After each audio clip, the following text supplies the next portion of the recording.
Na semana em que ficou definido a data da votação, que aconteceu na sexta-feira, vocês do Conselho, você como presidente, fez uma leitura do Estatuto do São Paulo, e trazendo até uma situação jurídica do indúbio pro réu, sobre os dois artigos, né, que de alguma forma falavam do mesmo tema, mas acabava valendo a situação pro réu, no caso o Casares, e também a situação da votação online. Inclusive na coletiva que o senhor concedeu lá no Barra Funda, o senhor falou que a chance da judicialização era de 0, e o que acabou acontecendo.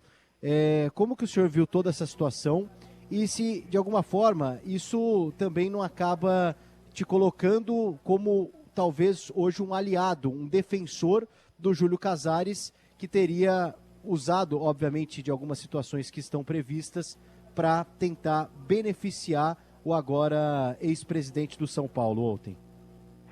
Bom, primeiro eu afasto de plano que eu tenha sido defensor de alguém, né? Porque a minha função ali era a função de um magistrado. Eu conduzi a reunião onde as partes puderam falar da maneira mais imparcial possível. Quem pôde assistir assim o viu.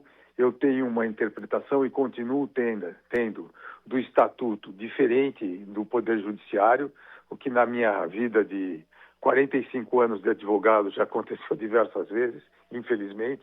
Muitas vezes eu tinha posições que o judiciário não acatava, e quando eu assumi as posições eu tinha a convicção de que a minha posição era adequada. Quando eu disse que a chance de judicialização era 0, primeiro eu não disse que a chance de judicialização era 0.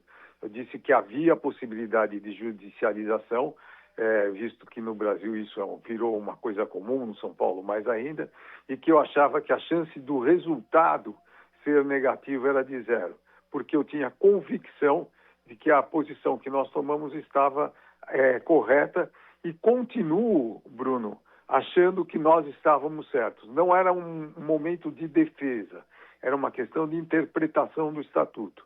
E a nossa interpretação do Estatuto, eu acredito, que era mais adequada que o Poder Judiciário deu, por várias razões. E principalmente porque o Estatuto me dava o direito de escolher a forma de votação e me dava o direito de interpretar essa questão do artigo 58 com o artigo 112. O Judiciário achou que eu estava equivocado, eu cumpri a decisão judicial, que era o que me cabia.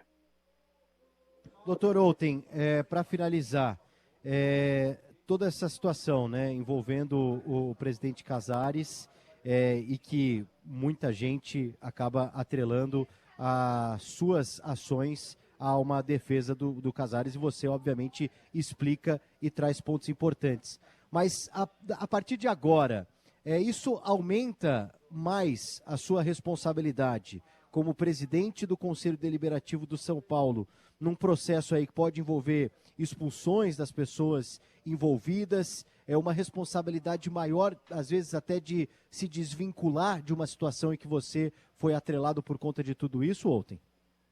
Não, primeiro, essa vinculação foi uma vinculação feita em cima da opinião de alguns que tinham interesse que a decisão fosse diferente, o que é normal dentro do jogo político, né? Quiseram grudar em mim uma imagem que não corresponde à realidade, porque eu não acatei a vontade daqueles que pleiteavam. Então, eu tenho absoluta convicção que ela é inadequada. Os futuros eventuais conselheiros que possam ser julgados pelo Conselho não serão julgados por mim. Existe uma comissão de ética que foi nomeada para isso, que dará um parecer, e quem votará a punição ou não será o Conselho Deliberativo, o plenário, como foi o afastamento do presidente Casares. O afastamento do presidente Casares não foi votado pelo Outen. O Outen não decidiu o afastamento dele ou o não afastamento. O afastamento dele foi votado por 235 conselheiros. Então, eu diria que eu tenho absoluta convicção que eu não tomei o lado de ninguém, eu tenho absoluta convicção de que a minha posição naquele momento era juridicamente a mais adequada e continuo com ela. E quanto aos futuros julgamentos, eu quero só deixar claro que não cabe a mim tomar nenhuma decisão, e sim ao plenário do Conselho. Passa pela sua cabeça, de alguma forma, renunciar à presidência do Conselho ou não, Olten? De jeito nenhum, não tem nenhuma razão para isso.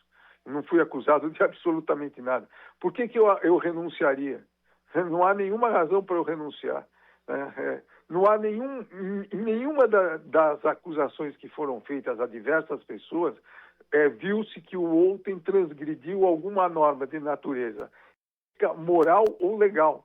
Se aqueles que seguiram o procedimento ou o processo, seja da presidência, seja dos demais diretores, a única coisa que houve é a acusação de que eu, eventualmente, pudesse estar beneficiando alguém.